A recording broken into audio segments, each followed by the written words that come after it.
Hello there, welcome to class. Welcome, welcome. I'm Miss Faust. Please make sure you have paper available and a pen or pencil. Today is note-taking day. Yes, I wrote that up on the board. Take notes. We're going to start with our very next writer. Yes, we are. We are moving away from England, which was Auden's territory, to what next? Oh, Neruda's territory, Chile, to Colombia.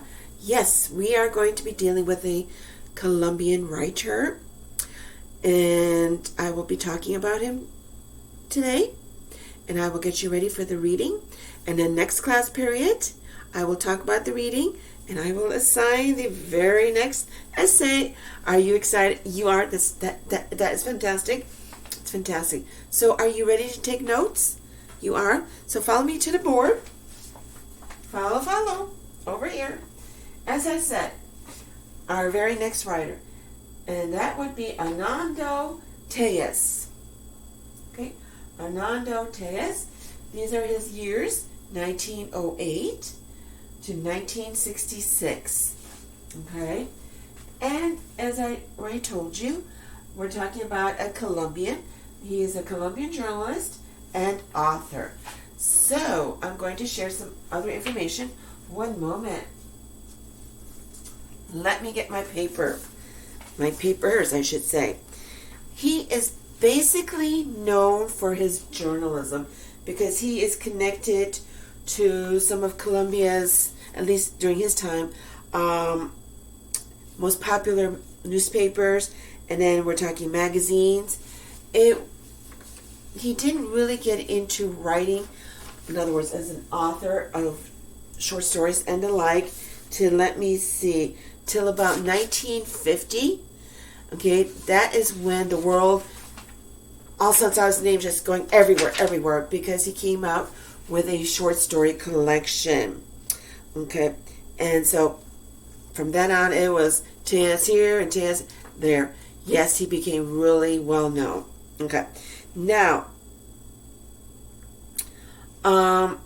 he's definitely connected to his country, Colombia, because his work will deal with what is going on, okay, in Colombia, or what came before his time. We're looking at the years, okay, and he deals with contemporary life, and he's very sensitive about it, the way he approaches the contemporary life and the like, okay. And also, how do I want to put this? Because Colombia went through many wars, and he was quite familiar with the wars, because he was not just a journalist and a writer, he was also a student of history. So he was quite familiar with the rebellions that happened in the 19th century, in other words, in the 1800s, okay, that tore Colombia apart. So he's really familiar with that. So he very much deals with the reality, as they call it, anguishing reality of his native country. And he, as I said, he was a writer, he was a journalist, a student of history, but he was also part of, let me see if I got, he also served in the Congress of Colombia. Okay. So he's done some interesting things in his lifetime. And again, it wasn't really that long. He didn't live it that long, but he really puts Colombia out there and really lets people know some of the sad things that have happened to his country, to his native country. Okay, if you have any questions whatsoever about Tellez, please let me know. Hopefully you took some notes, because you never know down the road. Tests might come popping up. Okay. So I wanted to share that with you about him. Let's see, was there anything else? Okay, no. Okay. Now, moving away from our writer to what you're going to be reading.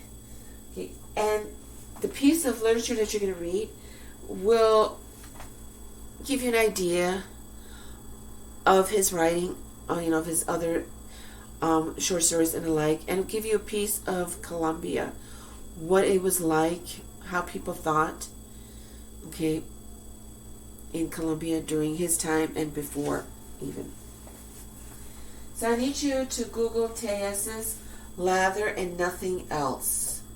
That is the story that you need to read today for the assignment. Lather and Nothing Else. Okay? And as I said before, next class period I will go over this story. Like always, try to hit on the highlights. Okay, again, obviously I can't go through the entire story. So if you have any particular questions after next class session, please feel free to contact me. And I'll be only too happy to help you. Right? Here's your assignment. Number 1, I need you to read Tejes's Lather and Nothing Else. It's not a very long story. Okay? But it's very interesting. And if you like a little bit of mystery, you'll get a little bit of that. So please read that. And do read it before you attempt to answer the questions. Please don't just skim through, because you do need to understand the story before you do the essay. Then I need you to copy and answer these 3 questions. Who is narrating the story? Okay. What is the barber's dilemma? In other words, what is his problem? What's the issue at hand? Okay, that the barber has to deal with, that he's struggling with. Okay. What does Captain Torres share with the barber? A little hint. Remember I said the rebellions in the 19th century and the like. Again, student of history, he brings a little bit of that history into his work. Okay. So, who is narrating the story? In other words, who is telling the story? What is the barber's dilemma? What does Captain Torres share with the barber? Okay. And yes, this is all due today. And then I would like you to answer the following question. If you could do anything right now, what would you do? Okay. Right now, if you could, would you go skiing? Would you go window shopping? Would you just sit back and relax? What would you do? If you could do anything right now, what would you do? Okay, that is the question. Let me check to make sure I haven't skipped anything. Yes, we're going to talk about the highlights. Talked about Tejes. Yes, you notice there isn't as much about Tejes as about some of the other writers and / poets that we've dealt with. Okay, someone like Neruda with his political leanings and like makes him so much more like exciting. Oh, I really want to get to know Neruda, and then you turn to Tejes and you're going, wow, that's really nice. That's great. He's still an exciting writer. Okay, just remember, his writing has a lot to do with his country, with his passion, sharing the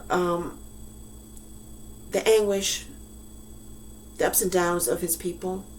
Okay, the battles, the rebellions that they had to go through, and so that carries over into his work. Okay, so I think that is it. All right. So, for today, please, again, I keep saying this again and again, but do make sure you read the material. Read this story. As I always try to tell you, you're in the world literature class. It's amazing when you read these stories. You got to understand they are by writers of those countries, such as Lather, Nothing Else. It's by a Colombian writer who is giving you a little something about what country? Colombia. So I need you to remember that. Just like Neruda What did he do? He gave you a little something about Chile. All right. When we did Vietnamese Dao, you learned something about Norway, the way people operate, their way of thinking in Norway. By what? By a Norwegian writer, Victor Stakkelien. So take advantage of this. You may never meet, obviously we can't meet Tejas, but you may never even be able to go or never have the chance to go to Colombia. So now take advantage. You're actually, in a sense, visiting these various countries. Through what? Through learning about the people, in other words, the writers, and their poems and stories. So you're gaining lots of knowledge about all these different countries, about the world. Remember the World Book. Give you an opportunity to learn a little something about Russia. Okay. About England. And so on and so on. So please don't forget, read everything, copy and answer that question, turn it in today, and I hope you have a wonderful day. Till next class session. Bye-bye. Oh, one more. Be prepared to take notes on the